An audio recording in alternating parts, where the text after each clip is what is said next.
안녕하세요. 임플란트 타이거입니다. 근로장려금, 일은 하고 있지만 수입이 적어서 생활이 어려운 근로자에게 정부에서 지원을 해주는 제도인데요. 최근 근로장려금에 대한 신청도 늘고 근로장려금을 타가시는 분들도 많이 증가했습니다. 그러다 보니까 누구나 타는 근로장려금이다 라고 생각을 해서요, 부정수급을 하는 경우도 많고 허위로 신청하는 분들도 많습니다.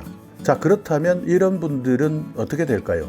당연히 지급되었던 근로장려금을 환수하게 되고요. 심지어는 징역까지 살 수 있다는 점 여러분께서는 알고 계셨습니까? 허위로 만든 서류로 근로장려금을 신청하거나 실제 일하지 않으면서 신청하게 된 사람들, 어떤 불이익을 받는지에 대해서 알려드리려고 하는데요. 오늘 이 영상 궁금하시면 계속 봐주세요.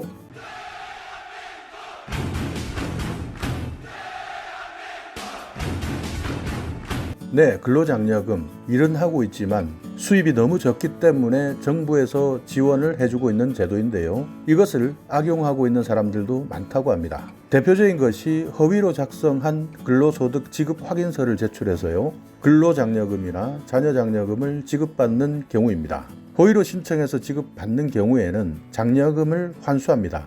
여기에다가 하루에 10만 분의 25의 가산세를 부과하게 되는데요.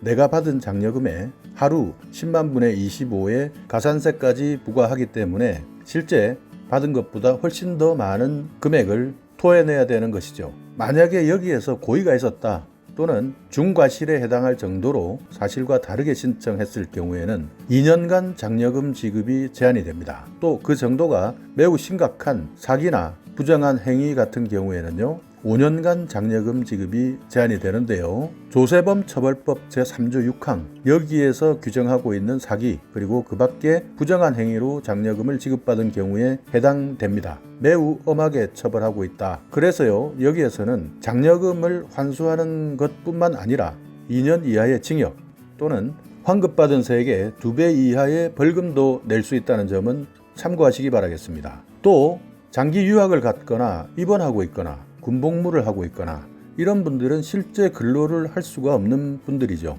근로 불가능자들인데요. 이런 분들에 대한 근로소득 지급 명세서가 제출된 경우도 있습니다. 이럴 때 허위로 밝혀진다 하면요, 여기에서도 정부 지원이 제한이 되고요. 여기에서도 마찬가지 허위 신청과 수급이 확정된 경우에는 앞에서 말씀드렸던 가산세를 포함한 장려금 환수, 장려금 지급 제한, 여기에다가 2년 이하의 징역 또는 환급받은 세액의 2배 이하의 벌금까지 받을 수 있다라는 것 꼭 기억해 두시기 바라겠습니다. 자, 그렇다면 여기에서 많은 분들이 헷갈리실 텐데요. 근로장려금이나 자녀장려금이 잘못 신청되거나 부정하게 신청된 사례를 살펴보겠습니다. 먼저 소득이 발생한 자녀를 부양자녀로 신청한 경우입니다. 국세청에서 발표한 자료인데요. 근로소득이 2,100만 원을 받고 있는 분인데요. 고등학교에 재학 중인 딸을 부양자녀로 기재를 했는데 신청을 할 때 호벌이 가구로 근로장려금, 자녀장려금을 신청을 했습니다.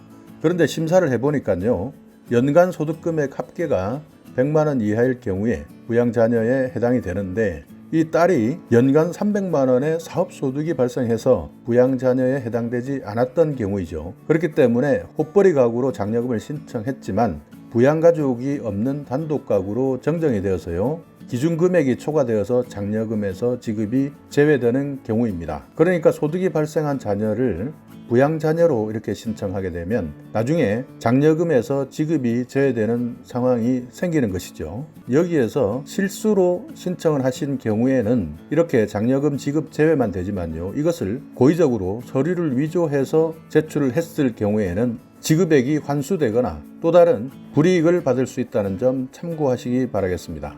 네, 다음의 사례는요, 자영업을 하시는 분들은 꼭 알아두셔야 되는데요. 임차한 상가 건물의 임차 보증금 누락 사례입니다. 경기도에서 상가 건물을 임차를 해서 카페를 운영하고 계시는 분입니다. 2019년 3월 120제곱미터 정도 되는 상가 건물을 임차해서요, 1억 원을 은행에서 대출을 받았습니다. 그래서 근로장려금을 신청할 때 전세금 명세란에 상가 임차 보증금 1억 원을 기재하지 않고 근로장려금을 신청한 것이죠. 그러니까 내가 실제 사업장을 운영하고 있지만 이 돈이 은행에서 대출을 받았으니까 이 돈은 빚이다 라고 생각을 했는데요. 이 내용에 대해서 심사를 해보니까 재산가액 평가를 할 때에는 임차 물건이 주택 외의 상가 등인 경우에는 실제 전세금으로 평가를 하고 있습니다. 그러니까 이때 상가 임차 보증금에서 부채로 알고 있었던 은행 대출금을 차감하지 않고 있기 때문에 상가 임차 보증금 평가액은 1억 원이 되는 것인데요.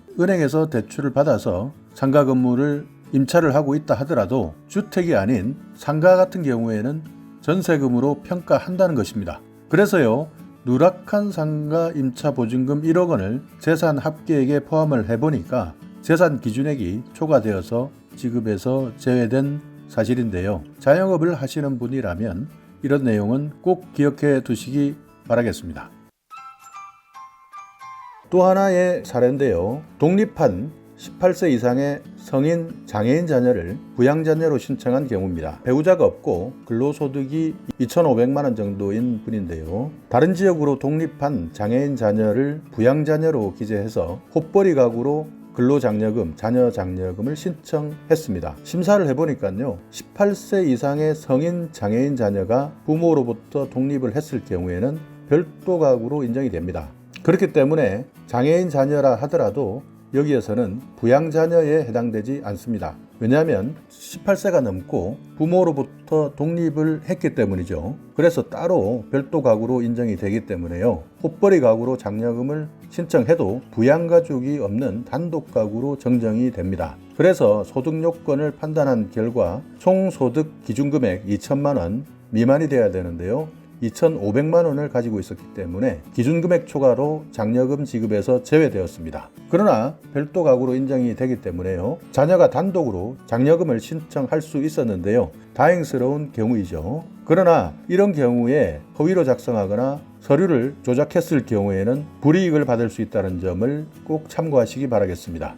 폐업한 사람으로부터 받은 근무 사실 확인서를 제출을 했습니다. 고의인지 아닌지는 모르겠지만요, 40대 경기도에 있는 식당에서 근무를 했던 분인데요. 근무 사실 확인서를 첨부해서 근로장려금을 신청했습니다. 심사를 해보니까요, 근무했던 식당이 2018년 9월 30일 폐업한 이후에 영업을 하지 않고 있었고, 제출된 근무 사실 확인서도 임의로 작성한 사실이 확인이 된 것이죠. 네, 여기에서 두 가지 문제가 있는데요. 폐업한 이후에 영업한 사실이 없기 때문에 지급에서 제외되는 경우이지만 근무사실 확인서를 임의로 작성했기 때문에 여기에서는 추가의 불이익이 발생할 수도 있는 것입니다. 그러니까 서류를 임의로 만들었다, 허위의 문서를 제출했다, 그렇기 때문에 환수뿐만 아니라 가산세까지 물 수가 있고요. 잘못하면 앞으로 2년이나 5년 이상 근로장려금을 받을 수가 없는 사실에 해당이 될 수가 있는 것이죠. 그렇기 때문에 내가 모르고 제출한 서류, 알고 임의로 작성한 서류, 처벌의 기준이 다르다 하는 점 꼭 기억해 두시기 바라겠습니다. 또 하나의 경우에는요, 사실과 다른 아파트 전세 계약서를 제출한 경우입니다. 맞벌이 부부인데요.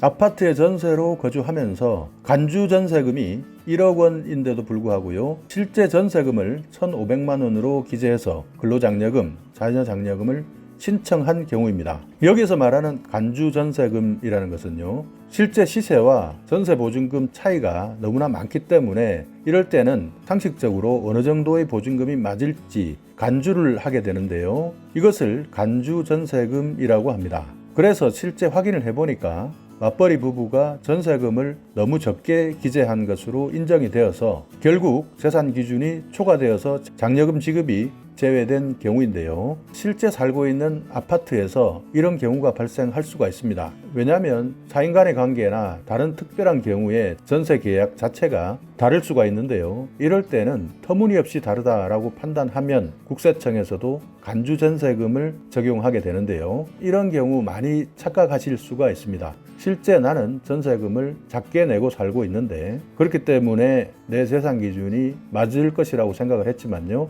여기에서는 간주 전세금이라는 것을 적용한다, 장려금 지급에서 제외될 수 있다는 사실, 이런 경우도 종종 발생하고 있으니까요, 전세 보증금 시세 차이가 많을 경우에는 간주 전세금으로 적용한다 하는 점을 꼭 기억해 두시기 바라겠습니다. 이렇게 애매한 경우 장려금이 지급 제외가 되는 경우였지만요. 만약에 여기에서 허위로 신청하거나 허위 서류를 제출했을 때는 장려금 자체가 환수되고 가산세까지 부과될 수 있다. 또 고의나 중과실일 경우에는 장려금이 2년에서 최대 5년까지 제한이 될 수 있고 더 큰 과실일 경우에는 2년 이하의 징역까지 각오해야 된다라는 내용을 꼭 기억해 두시기 바라겠습니다. 근로장려금 일을 하고 있지만 수입이 적어서 생활이 어려운 분들에게 지원하는 제도인데요. 이런 것을 마치 공짜 돈인 것처럼 생각해서 마구잡이식으로 신청을 하다 보면요. 실제 자신에게도 큰 불이익이 돌아올 수 있다는 점 꼭 기억해 두시기 바라겠습니다. 자, 오늘 이 영상 여러분께 조금이나마 유익한 정보가 있었다면요. 오늘도 구독 그리고 좋아요 부탁드리겠습니다.